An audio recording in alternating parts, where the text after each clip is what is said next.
Hi everyone. In this video we are going to discuss the types of reagents. What are electrophiles? What are nucleophiles? How many types of electrophiles and nucleophiles are there?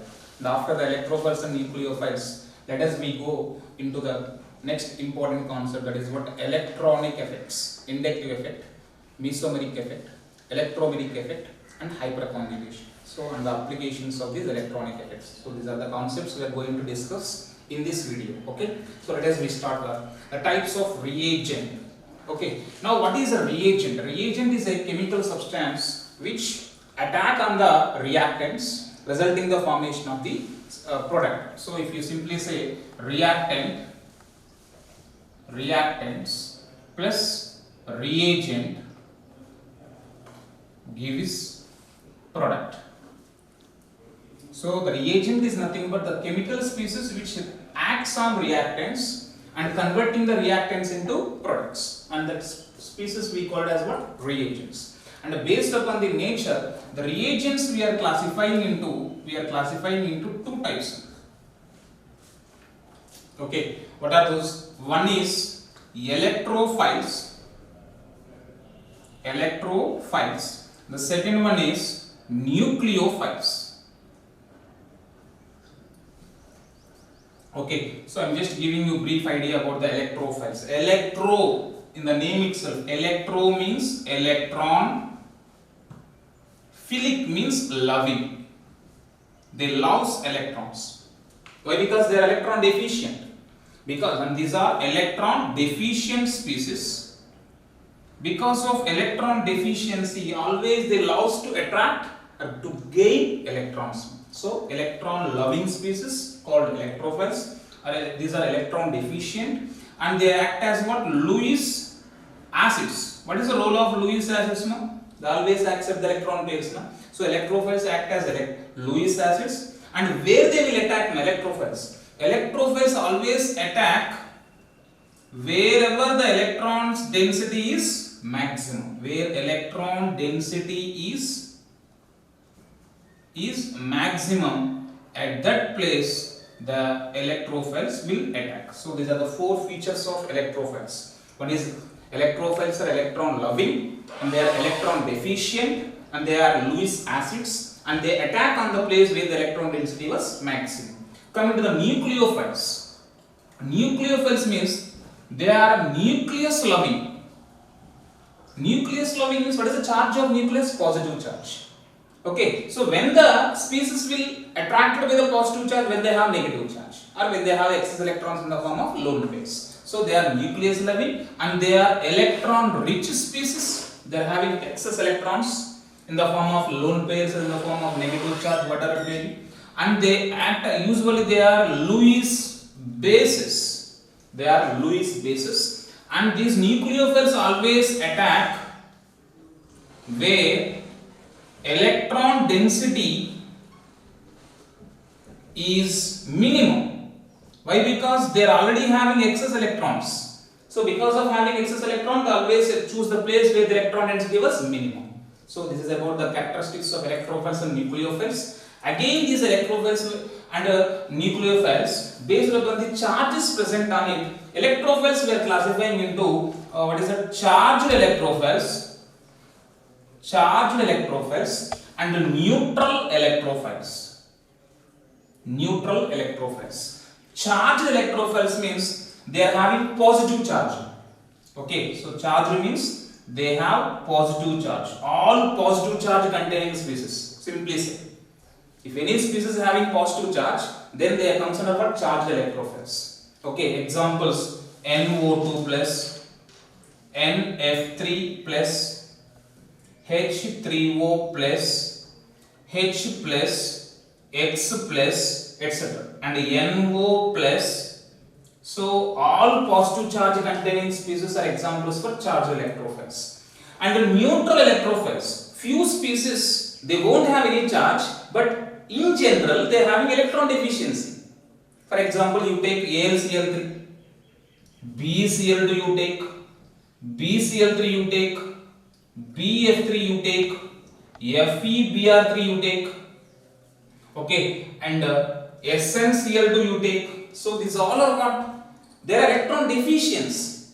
Without, even though they won't have any charge on it, but because of their electron deficiency, always they act as what? Electrophiles. So they comes under what? Neutral electrophiles. Same as like electrophiles, nucleophiles also two types. What are those?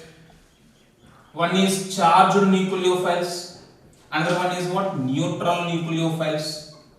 Charged nucleophiles means which charge they have? Negative charge.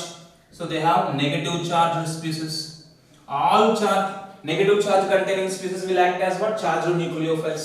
For example, H minus, F minus, Cl minus, Br minus, NO2 minus, okay, OH minus, OR minus, SH minus, okay, like this. So many are there. Okay, these are few examples for charged nucleophiles. And a few species, they won't have any charge, but still because of presence of lone pairs of electrons on it, they act as what? Neutral nucleophiles. Lone pair containing species examples, H2O is the best example. Okay, and NH3 is one more example. NR3 is one more example. NHR2 is a secondary amine. And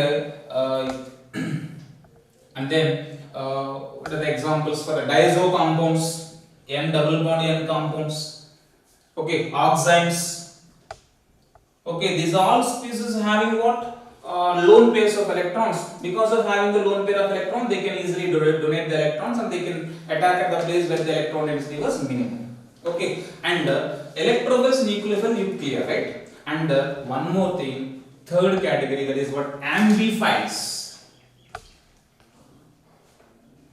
Amphiphiles. What is the meaning of what are amphiphiles? Amphiphiles are nothing but these are the species having both electron deficient center and as well as electron rich center.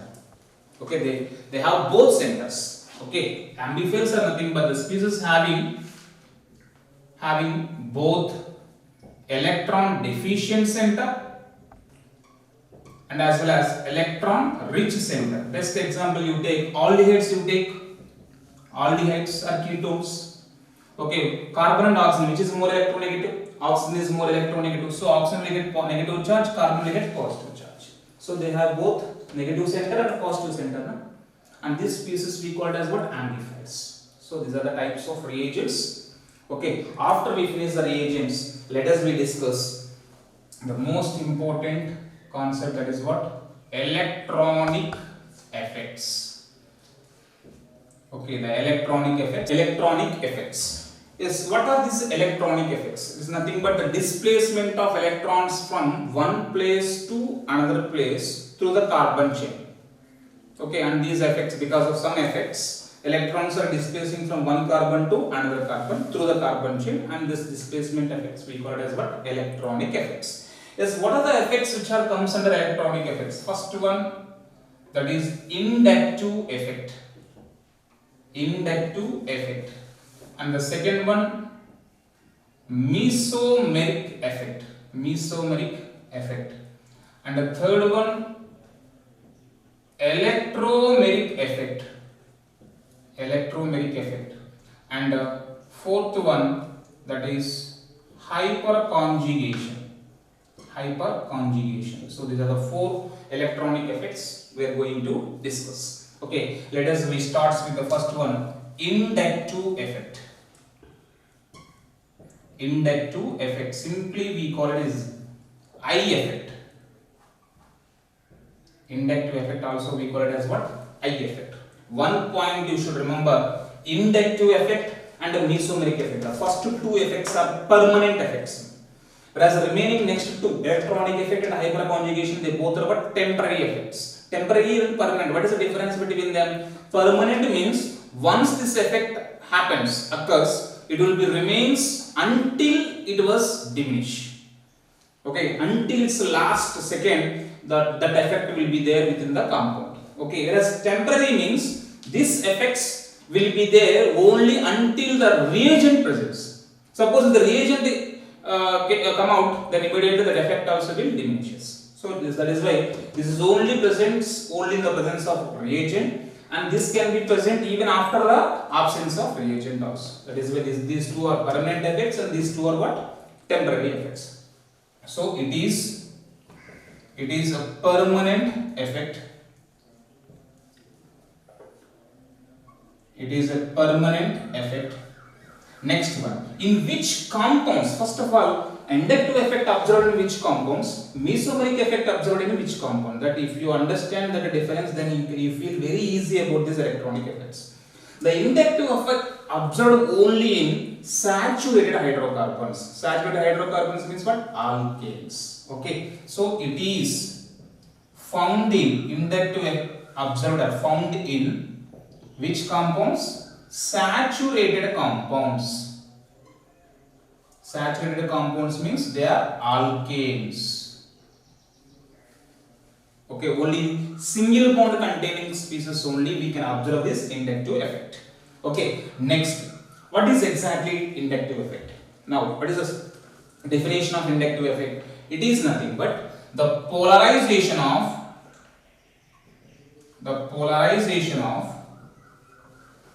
alpha CC sigma bonded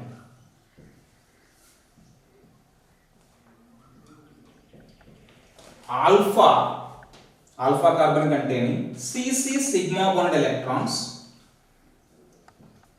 due to polarity of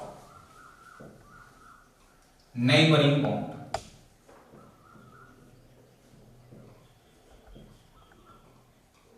Is called inductive effect. If you understand the definition, then you feel very easy about this inductive effect now. The polarization of alpha means adjacent CC sigma bond due to polarity of the neighboring bond. Simply, okay, you just imagine two bonds are the AB, BC. If the AB bond was polarized, then automatically because of the polarization of AB bond, the neighboring bond BC bond also will polarize, will get polarized, and that effect we call it as what? Polarized inductive effect. Okay, so I am just giving an example. I am taking CC bonds chain. To this, there was some electrophile. Electrophile I am representing with E. If electrophile was attacked on this hydrocarbon chain, now tell me, electrophiles are what? They are electron deficient, they lose electrons. So automatically these electrons are migrated towards electrophile. So this carbon will get partial positive charge, of course. And when you compare these two carbons, okay, this sigma bond electrons always moves to the side where the electron density was minimum. So when you compare these two carbons, this carbon having less density, so automatically these sigma electrons are somewhat delocalized. So this carbon will get partial positive charge. And when you compare these two carbons, this is having less density, so these electrons are somewhat displaced. So like this, what happened? The polarization continue. Okay, this is when the electrophile was attacked. Suppose if the nucleophile was attacked, let us consider nucleophile. What is the role of nucleophile? It is already electron rich species, so the releases electrons. If it releases the electrons, so this carbon will get partial negative charge. And when you compare these two carbons, this is having more density, this is having less density. So automatically these electrons are somewhat displaced toward this carbon, so it is having negative charge, partial. And when you compare these two, this is having less, so like this it will continue. Okay, now tell me, now I think you understood what is inductive effect. Because of the polarization of this bond, this neighboring bond gets polarized. So now you apply this statement to this example. The polarization of alpha, so this is alpha carbon, to this alpha CC bond. The polarization of alpha CC sigma bond electrons due to the polarity of the neighboring bond. Due to the polarity of this bond, this bond gets polarized. So that is what we call it as what? Inductive effect. Clear? Now, one more point you should remember. The inductive effect, it is distance dependent. It is a distance dependent. That means if the distance increases, then their magnitude decreases.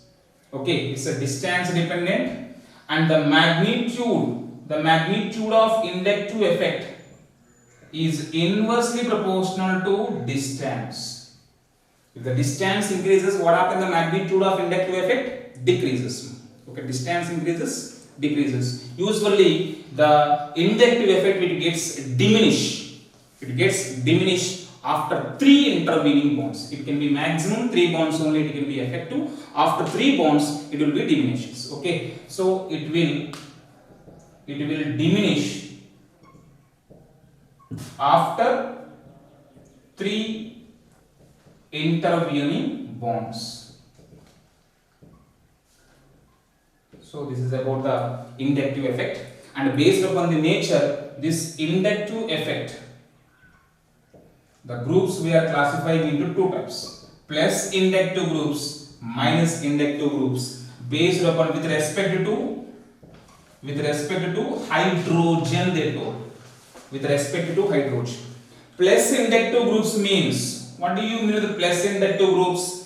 The groups which are having less electronegativity than hydrogen, that is why they don't have the tendency to accept, they have the tendency only release. That is why plus inductive groups are nothing but the groups which these are electron releasing groups. Okay, plus inductive groups are nothing but what? Electron releasing groups. Examples for plus inductive groups: all alkyl groups. All alkyl groups are examples of plus side groups. And O minus groups, and O minus, not OH, O minus. So these are the best examples for all alkyl groups. Means tertiary alkyl groups, secondary, primary. So like these different types of all alkyl groups are examples for plus side groups. Remember that. Next, minus I groups. Minus I means with respect to hydrogen they are more electronegative. If they are more electronegative, definitely what happens? They withdraw the electrons. So minus inductive groups means what? Electron withdrawing groups. They withdraw the electrons. Okay, electron withdrawing groups we call it as what? Minus inductive groups. Examples for electron withdrawing groups, that is NF3 greater than NH4 plus greater than NO2 greater than Cn greater than. So these all are having more tendency. NO2, Cn. Next one COOH. Next one halogens, all halogens, fluorine, chlorine, bromine, iodine. So there was no need of this order. Just remember the examples. Again, order means again you may feel difficulty. Just remember these examples: NF3, NH4 plus, NO2, Cn group, COOH group, aldehyde group, ketonic group. Okay, after ketonic group, OH group, OR group, SH group. Okay, these are all groups, all which are the atom which is having more electronegativity than hydrogen. All those species will act as what? Minus I groups. Clear? So this is our plus I groups and minus I groups. Now after we know this plus I groups and minus I groups, we should know the applications of inductive effect. What are the applications? Okay, the first one is, by using this inductive effect we can explain the acidic strength of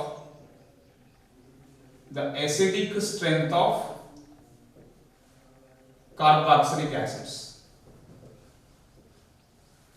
Acidic strength of carboxylic acids we can explain. How? See, let us take carboxylic acid, RCOOH. When we call it as a carboxylic acid, if it is a proton releaser, then only we call it as an acid. After it releases the proton, RCOO minus and H plus. So this is acid. And after releases the proton, what we call them? Conjugate base. Okay. So the acid which releases more stable carboxylate ion is more stronger acid. That means the strength of carboxylic acid depends on what? Is directly proportional to stability of carboxylate ion. Okay, the strength of the carboxylic acid is directly proportional to stability of carboxyl. Suppose if this is more stable, then this is a stronger acid. If it is less stable, less weaker acid. So the strength of acid is directly proportional to the stability of carboxylate ion. But the stability of carboxylate ion, if you check the stabilities, what happened? The presence of plus I groups, decreases the stability of carboxylate ion. What is the reason? Why? Because it's already anion. Already they have excess electrons. To the excess electrons, if we add plus I groups, what the role of plus I groups? They donates electrons. So the electron density over this species is more. If the density is more, then the stability is less. That is why presence of plus I groups will decrease the stability of carboxylate ion, whereas minus I groups will increase the stability of carboxylate ion. If the stability is increases, then automatically the strength also increases. So from this conclusion, what is the final conclusion you can say? In case of carboxylic acids, presence of plus I groups, the acidic strength, what happens? Acidic strength decreases, and the presence of minus I groups, the acidic strength increases. So that is the final conclusion from the given explanation. That is why fluoroacetic acid is more acidic than chloroacetic acid, than bromoacetic than iodoacetic than. That is because of this reason. Okay, so that is the first one, explanation of acidic strength of carboxylic acids. Next one, we can explain the basic strength of amines. Basic strength of amines. When we call it as a base, when it releases the electron pairs, then only we call it as a base. Okay, suppose if there was more electron density on it, then it has more tendency to release the electrons, so the basic strength is more. Presence of plus I groups will increase the basic strength, presence of minus I groups will decrease the basic strength. Simple logic. So plus I groups will increase the basic strength, whereas minus I groups will decrease the basic strength. Okay, in case of presence of polar solvents, polar protic and polar aprotic, again because of solvation effects, the acidic strength are slightly changes. Okay, so you just remember this general concept. Presence of plus I groups will increase the basic strength, presence of minus I groups, okay, what happens? The basic strength decreases. Okay, and the third application, we can explain the stability of free radicals and carbocations, carbanions. Okay, so in case of free radicals, if you take, tertiary free radical is more stable than secondary than primary. In case of carbocations, same logic. Tertiary is more stable than secondary than primary. Whereas in case of carbanions, reverse. Primary carbanions are more stable than secondary than tertiary. What is the reason? In case of free radicals and carbocations, they are electron deficient species. In that electron deficient species, if there was any plus I groups, what the role of plus I group? They increases electron density. By increasing the electron density on it, they will stabilize them. That is why presence of in tertiary 3 plus I groups are there. That is why they are more stable. Whereas secondary only 2 plus I groups. Whereas in primary only 1. That is why presence of more number of plus I groups, they are more stable in case of free radicals and carbocation. Whereas carbanions quite opposite.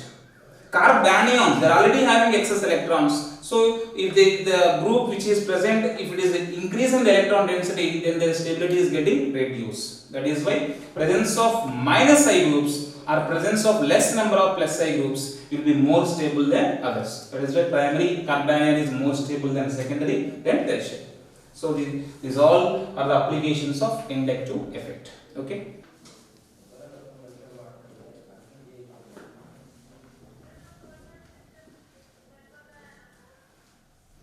Mesomeric effect.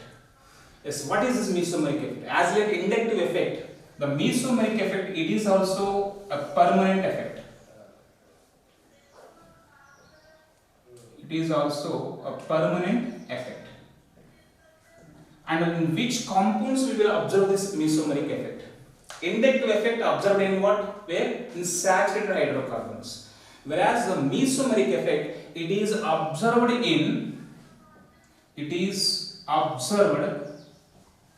in conjugative systems. Conjugative systems. Then again, you may get a doubt. Conjugative systems means what? Conjugative systems means it may be polyenes or conjugative double bonds. Conjugative means alternate. The systems where the conjugative double bonds are present, or aromatic system. Even aromatic system also comes under what? Aromatic compounds also comes under conjugative system only. Okay, whenever the reagent attacks on the conjugative double bond system or aromatic system, then we observe this mesomeric effect. As what is this mesomeric effect? Mesomeric effect is nothing but, so in this mesomeric, I am just giving an example. See, C double bond C double bond C. It's a conjugative system. Why? Because the two double bonds alternatively is there. So it's a definitely it is what? Conjugative system. To this a reagent, that is electrophile, was attacked. Let us imagine electrophile was attacked on this carbon. Because of this is electron deficient species. When the electron deficient species attacked on here, this double bond electron, what we call them, pi electrons. These pi electrons are migrated towards this carbon, so that this carbon will get positive charge. To stabilize this positive charge, these pi electrons are migrated. Finally, in the last step, what is the product?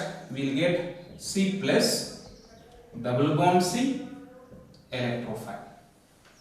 That means when the reagent attacks on conjugative system, what happens? These pi electrons delocalize.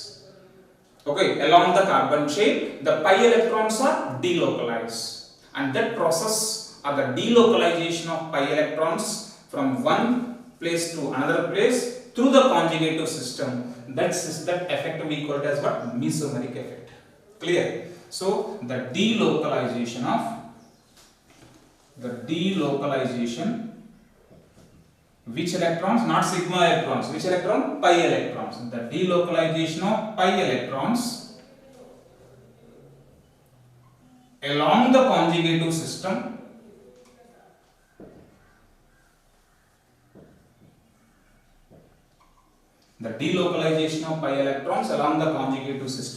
when the reagent attacks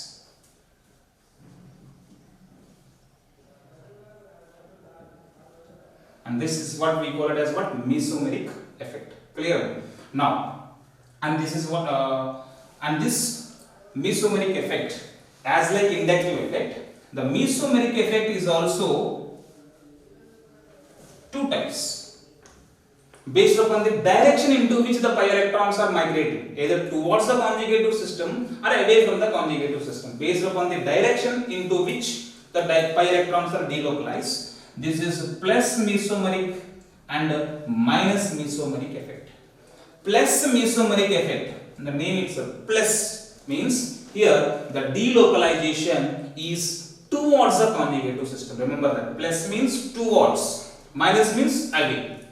Okay, so here the delocalization is towards conjugative system, then that mesomeric effect we call it as what? Plus mesomeric effect. Minus means, so minus means away from the conjugative system. So here the delocalization is away from conjugative system. Away from the conjugative system. Yes, tell me, towards the conjugative system and away from the conjugative system. Now here, when the electrophiles attack the conjugative system, the pi electrons are going away from the conjugative system. Suppose in the place of electrophile, the nucleophile attack, okay, then electrons taken to here, so these electrons are coming from here to, that means towards the conjugative system. So all electrophiles, presence of electrophiles, what? Minus mesomeric effect. Nucleophiles undergoes plus mesomeric effect. Okay, so simply we can say that all electron releasing groups, all electron releasing groups undergoes plus mesomeric, shows plus mesomeric effect, and all electron withdrawing groups shows minus mesomeric effect. Okay, so examples for the plus mesomeric effect. Examples for the plus mesomeric, all electron releasing groups. All electron releasing groups. So all plus I groups we can say. All plus I groups are electron releasing groups. In addition to the all plus I groups, there were some minus I groups also can act as plus M groups because of presence of lone pairs. Okay, what are those cases? Let us see. Here this is the exceptional case. So what are the minus I groups which are showing plus M groups? Best example OH, OR, SH, halogens, that is fluorine, chlorine, bromine, iodine, NH2, etc. These are the compounds. These all are, in fact, they are all minus I groups, but these all species are having what? Lone pairs. Because of the presence of lone pair, they can release the electrons. Okay, so plus M groups and minus M groups. And one more thing, in case of aromatic system, and next one, this is the examples for plus M groups. Examples for minus M groups, all minus I groups except above, except these remaining all minus I groups, we can all minus I groups except above can act as what? Minus M groups. And one more point you should remember, in case of, so this is what? Conjugative system. Okay, if you take the aromatic system I am taking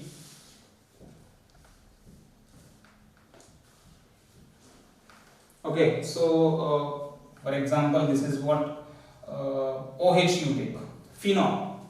OH is a plus M or minus M? Plus M group. So it releases the electrons to the aromatic system, towards the aromatic system. So it increases the electron density on aromatic system. So it means they are activating ring system, aromatic system. So all plus M groups are ring activators. All plus M groups act as what? Ring activators by increasing the electron density at which positions? At ortho position and para position. That is why all plus M groups are ortho para directors.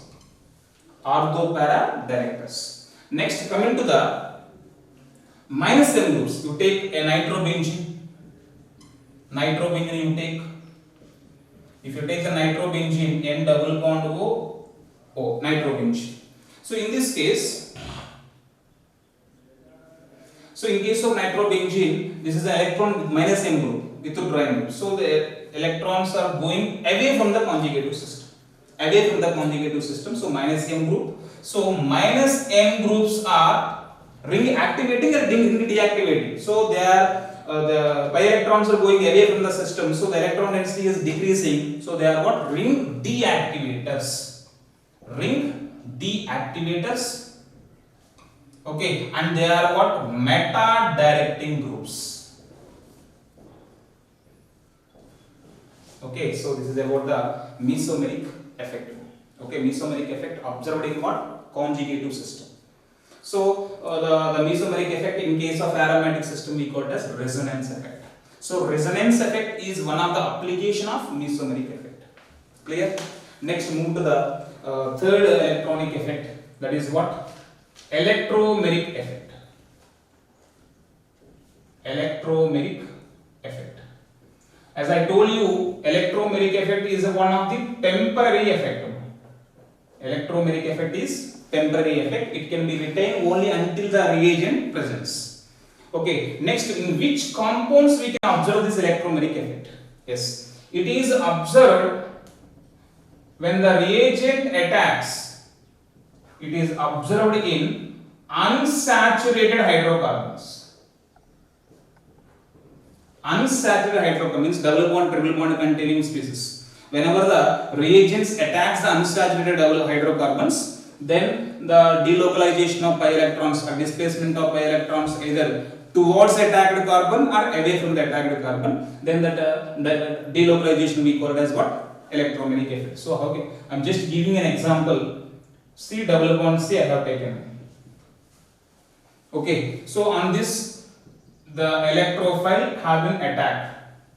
One point, the carbon on which the electrophile attack or reagent attacks, then that carbon we call it as what? Attacked carbon.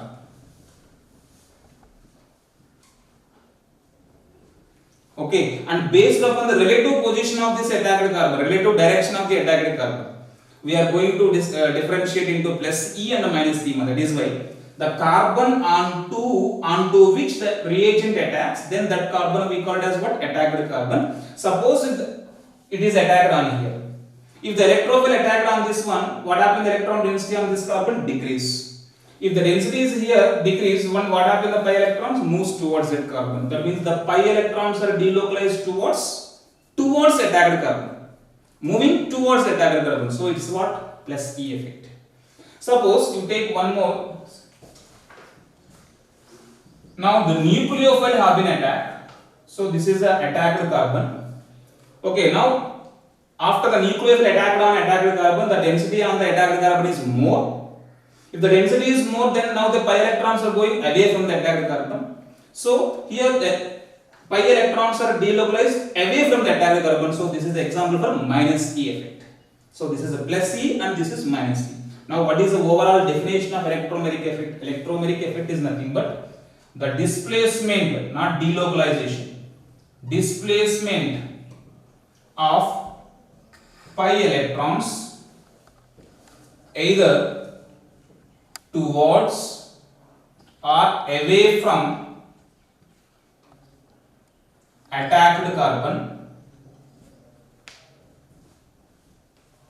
either towards or away from the attacked carbon when the reagent attacks unsaturated hydrocarbons, then that displacement we call it as what? Electromagnetic effect. Suppose if the reagent was not there, then this displacement is also not there. That is why this is a temporary effect.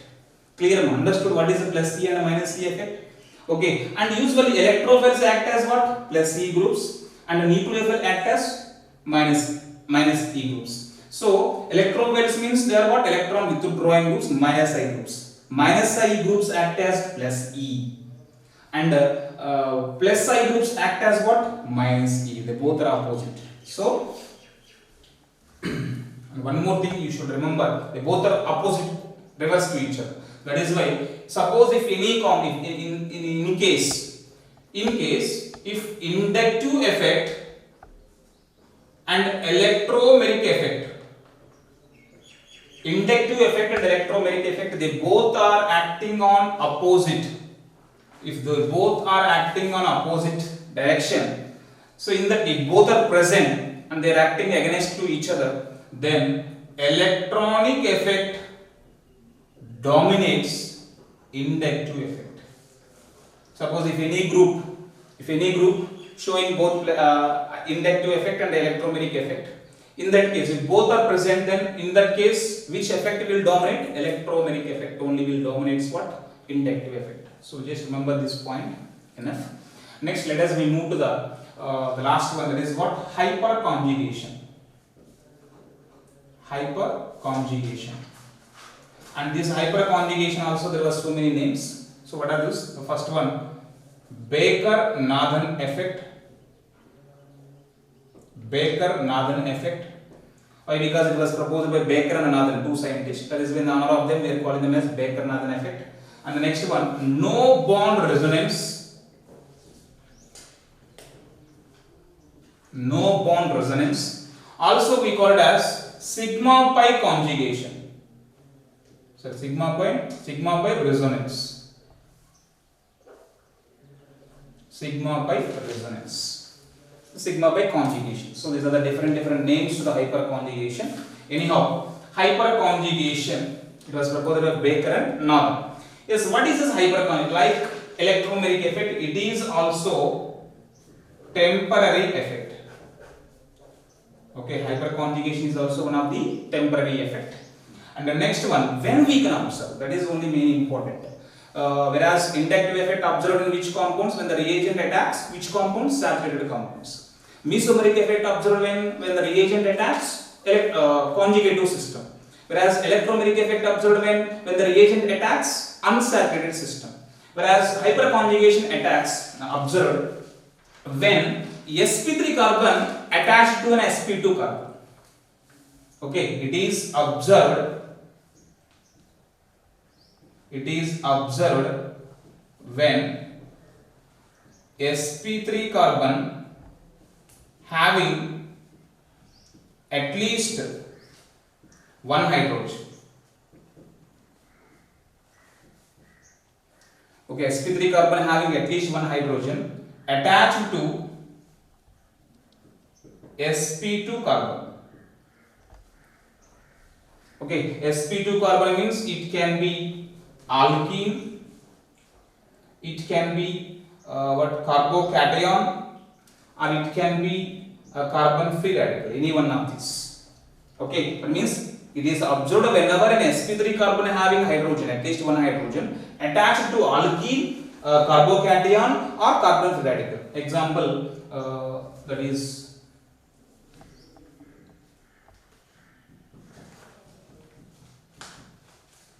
this case,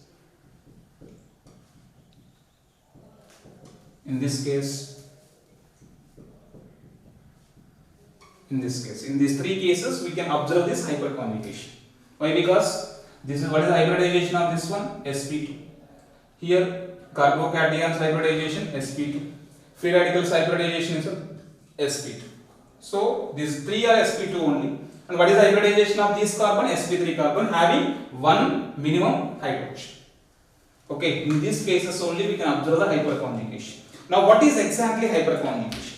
Hyperconjugation is nothing but, in order to stabilize this carbocation, formed carbocation, to stabilize that, this CH sigma electrons are delocalized from here to here. And that phenomenon, the phenomena of displacement of alpha carbon containing CH sigma electrons in order to stabilize an alkene or carbocation or free radical, that phenomenon we call it as what? Hyperconjugation. Okay, so once again, the delocalization or displacement of alpha carbon CH, alpha carbon containing CH sigma bonded electrons to stabilize alkene carbocation is called hyperconjugation. Okay, the total how many of alpha CHs are there? That many of resonating structures, and this because of this delocalization, it leads the formation of what? Resonating structures. RS stands for what? Resonating structure. Total how many delocalizations are possible? That many resonating structures will form. Okay, number of resonating structures is directly proportional to number of alpha CHs. Number of resonating structures is directly proportional to number of alpha CHs. Total how many alpha CHs are there? That many number of resonating structures are possible. Okay, so this is what hyperconjugation, and by using this after the delocalization, if you take an example,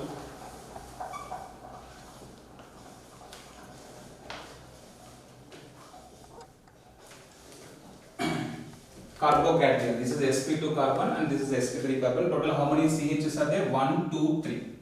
So we can write three resonating structures. What are the three resonating structures? In the first resonating structure, this CH sigma electrons are delocalized and leads the formation of double bond C and hydrogen.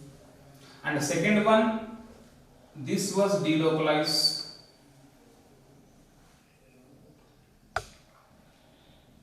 double bond C. In third case, this was delocalized.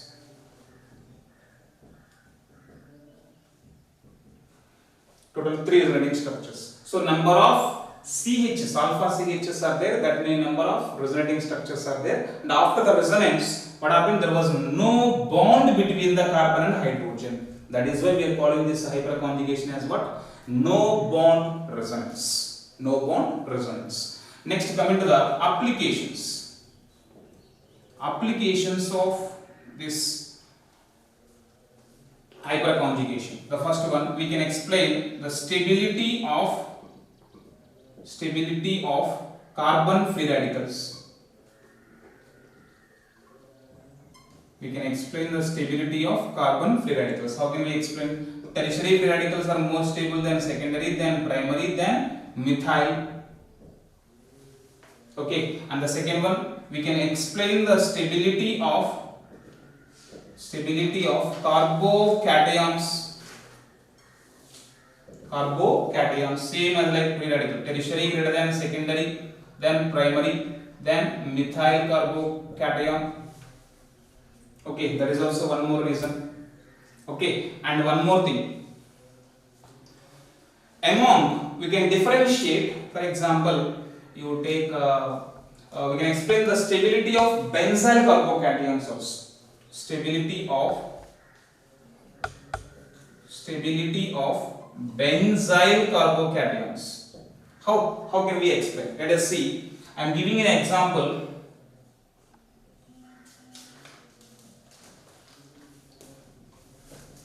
Benzyl carbocation having 3 CHs, one compound.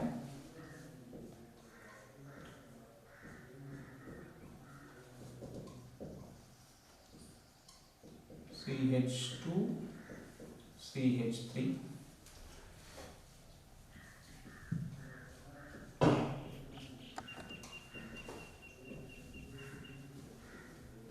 CHR. Okay, now among these three, which compound is more stable? What do you think? So generally the first compound is more stable than the second compound, then third one. What is the reason? If you check this here, suppose in order to stabilize this carbocation, it was delocalized, one resonating structure. To stabilize this formed carbocation, it was delocalized, second resonating structure. To stabilize this formed carbocation, any one of these three. Total how many possibilities? 3 plus 2, 5 resonating structures are possible. Okay, whereas here 1, 2 and only 2 alpha CHs are there. So 2 plus 2, 4 only possible. Here 3 only possible. Number of resonating structures decreases means stability decreases. That is why the first compound is more stable than second one, then third one. So we can explain the stability of benzyl carbocations by using hyperconjugation. So this is about the hyperconjugation. I hope that all electronic effects you have been cleared, I think so. Okay, thank you.